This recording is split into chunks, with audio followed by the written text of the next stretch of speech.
Rethoughts on mandatory voting. Considering I can turn up, draw an ejaculating doodle and not get a fine, I think of it as a pseudo-census and zero to do with casting your vote. Yeah, and constitutionally, so I had this out actually. Let me tell you a little story. Buckle up, kids. Let me tell you a story about the time I refused to vote and they tried to fine me for it. So I refused to vote one council election, which is the local council elections. I was inside the seat of Darebin. For those of you who are from Melbourne, you will know that is a cesspit, second only to Merribeck as a super progressive leftist haven. And I looked at all of the options on my ballot and all of them were bad. And I could not in good conscience give my vote to any of. Genuinely, I actually did look and I'm like, there is not a single one here that I can put a number one next to. There is not one. Yeah.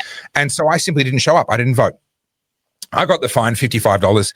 And it struck me much the same way. You know, that letter I read, or the email reply I read to you at the very start of the show, Carly, it struck the same nerve for me. Yeah. And so I dove into to do a little bit of research and I quickly found a couple of things. Firstly, in the Constitution, we have the right to use our vote as we see fit. Now, that language is important, as we see fit.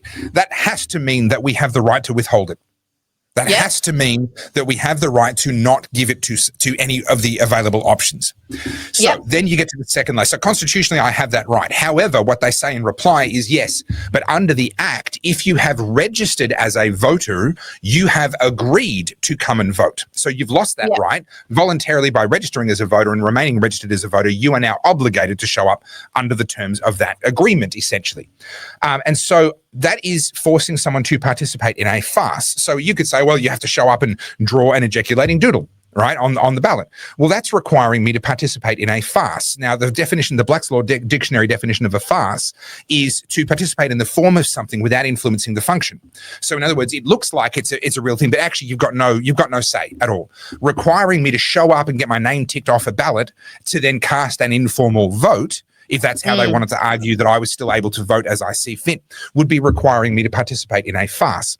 And so I found some precedents around that where the High Court had made, no, it wasn't, it was one of the federal courts had made a decision that requiring a person to participate in a farce was not okay. So I included that precedent in the letter, and there were one or two other things in the letter as well, and I sent that off. And weirdly, I never heard back from them. It was just a little bit, I don't know why. They just didn't, they decided not to engage in further correspondence with me. I find with most things in life, when you do push back, that's usually the end of it. People are like, usually it's not worth it. So you know what the animal is for libertarians and by the way, I'm amused by people thinking that I didn't know who Scott Horton was, the guy in the middle.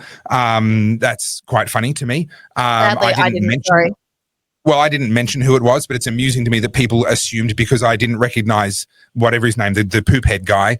I never said that I didn't recognize the other guy, but anyway. You know what the libertarian animal is? You know how in America the Republicans are elephants, the Democrats are donkeys? You know what a libertarian is? Tell me. A porcupine. Oh.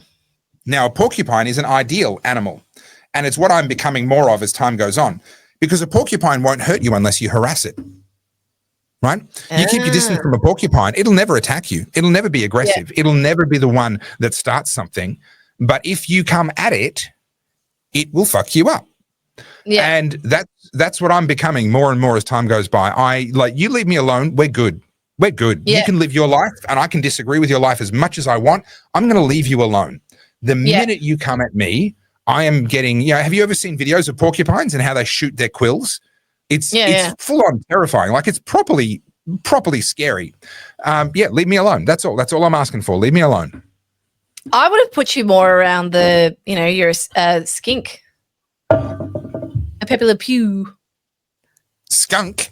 Skunk, what did I call it? Very different things. Whoops, a skunk. Where did I get skink from? I don't know. I'm just picturing the little tail wiggling on the ground after you've tried to catch it. I don't know where you got skink from. But skunk, I mean, get too close and... Yeah, I'll let it rip. Yeah, look, I prefer the porcupine. I'll be honest. The skunk. Yeah, I mean... skinks are little lizards. Oh, that works too. You can... They both work. Skinks are little lizards that drop their tail when you try and catch them. They leave a distraction behind while they run away. Yeah, skinks, skunks, whatever. It's all the same shit to me. Calling me either is terrible. Do you know what's funny you say about the whole like leave me alone thing? So I get a lot of people pushing me back going, oh, Carly, you take these sort of righteous kind of positions, and then if you just invert what you're saying, it would justify what they're doing on the left.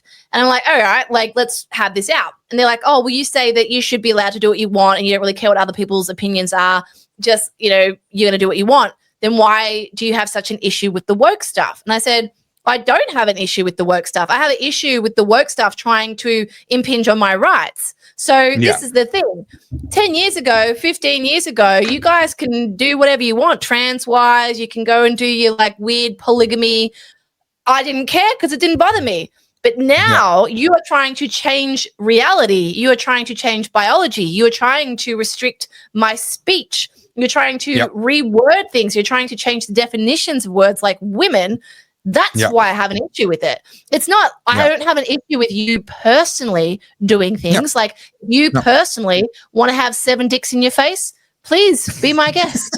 But look, if you're trying to tell me that that's normal and that we should all be having 7 dicks in our face, I have a problem with that. Or that you want to read out a children's story time book about having 7 dicks in your face. That's, I'm going to have a bit more of a problem with you. Look, and that's fundamentally the libertarian position. Like, you do you, as long as it's consensual between people that are old enough to be able to consent, and that's where the issue with children comes in, is that legally we don't view them as being old enough to consent. They don't understand enough about the decisions that the things they're agreeing to. But if you're old enough, you're of age, and you want to fuck your life up in all kinds of creative and imaginative ways, you have the right to do that. Yeah. And I come at this from a theological perspective. I look at it and say, well, God has given us the ability to sin. He gave us the ability to make choices, including bad ones. That doesn't mean it's good. Me saying, hey, you're allowed to fuck your life up. That doesn't mean it's good, but it means that you have that authority. You were given the authority to destroy your life in whatever way you want to do it. You don't have the authority to make me play along with you and to pretend like it's normal or that it's good or that it's healthy. You don't have that power, and I will exercise my right to call it out when I see it. Yeah, I feel the same. Like when it comes to the fringe stuff, like I think I've talked about this before, but like for those who haven't heard this before, I'll just tell you very briefly. When I was at university, this is 2024, I started uni. So I graduated, 3 years later. In that time, admittedly, I was in the arts area, so that the arts is always a little bit left. But that's when I remember first sort of getting exposed to all of this lefty stuff, because I brought up in a liberal household, like not conservative, but you could say we were a conservative family, right? Not overly religious or anything, just, that's the way my parents voted. That's the way we were brought up. And so going to university and being exposed to this stuff and being shown all this sort of stuff. And for the first semester, I had a really tough time because I was trying to use logic and reasoning. Right. And so, as you would know, in the art world, a lot of it's subjective. A lot of it is just say enough like silliness and people will, and say it with confidence, and people will be like, oh, yeah, that sounds legit. And so my first semester, I did art theory and I had a really tough time. And I remember sitting down with my lecturer and she was sort of explaining it to me. She's like, you're trying to be too logical. Let your imagination run wild. And so I did. And then I learned very quickly, like if you say anything with confidence, people go, oh, that's really profound. And so the next semester, I was like, I'm just going to take the piss out of this. And so, I learned all about, postmodern and a lot of art that I believe is rubbish, right? But again, art's subjective. So, for example, some of you in the chat might know what I'm talking about. Some of you might not. But there was an artist called Stellark. And Stellark does a lot of suspension stuff. So what he does is essentially inserts meat hooks into his flesh and he suspends himself from the roof. So very provocative artist in the early 90s and early 2000s, right? Like you can go Google it. Anyway, so we were shown. Thanks, I'm good. I'm good. We were shown all of these things. Now, was it art or was it a little bit more along kink, right? And so remember, I'm 18, 19. I've never been exposed to this world before. And I'm learning all of this through my university, right? So now when you say it like that, it starts to sound a little bit sick. So I've just a little. Geez, like Carl's watches some weird shit. Yeah, I do. I've seen some shit, man. I've seen some shit. Anyway, so over the 3 years, I was really interested in visual theory, art theory, and I still am to this day. Hence why I'm back doing what I'm doing. And so like I started to learn like really subversive stuff, really weird niche stuff. And so it's no surprise to me 30 years down the track, 20 years, let's not add age to me, 20 years down the track, that a lot of these stuff is now trying to break mainstream. And you've seen things like, you know, one of the most ridiculous examples is the whole maps thing. But even when it comes to polygamy, when it comes to a lot of kink, people are trying to normalize kink. This stuff's not new. Humans been doing all this sort of stuff for years and years and years, like centuries, millennia. But, you know, it's always been sort of done a bit more like a taboo behind closed doors, and people are trying to normalize it. Well, you've survived another episode and you're still here watching. So at this point, you should probably go and subscribe. And if you don't, you are going to be at the wrath of Spicy Carls. And whilst you're there, empty your pockets. There's a buy us a coffee button, and we'd really appreciate it so that I can show up every day and just make Topher's life an absolute living hell. Much appreciated.